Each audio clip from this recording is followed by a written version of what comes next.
So today we're supposed to have four ministries coming to testify before Public Accounts Committee on their non-submission of financial statements for about 3 years now.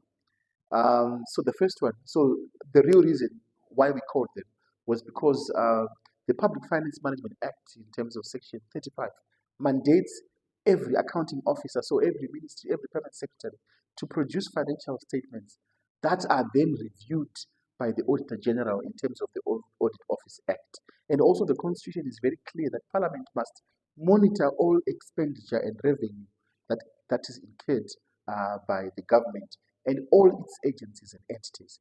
So to that end, the four ministries that we called had not submitted their financial statements. So at first we had the Ministry of Youth. The Ministry of Youth operates what we call the Youth Fund. So this Youth Fund basically is the one that is responsible for collecting all the money in the 60 vocational centers across Zimbabwe. So this fund has not been submitted for the last 3 years, and yet this fund collects substantial amounts of money. And we're told today that this was somehow because there was short staffing, and in some vocational centers, cooks were the ones that were collecting money and cooking the books. You couldn't just make that up.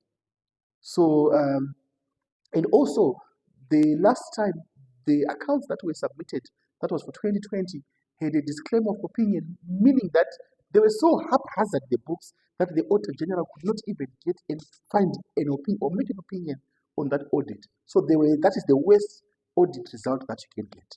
So now that we are going to call them again, absolutely, to account for every penny that was received in that fund. And we know that there are some disciplinary issues with some of their staff.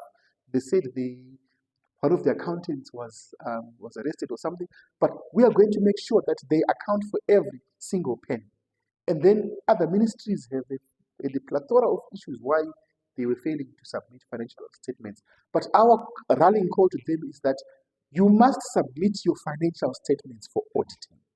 Otherwise, public accounts will be on your back. So we are going to do our job in terms of Section 119 of the Constitution and make sure that every money that is every revenue by government is accounted for. Thank you very much.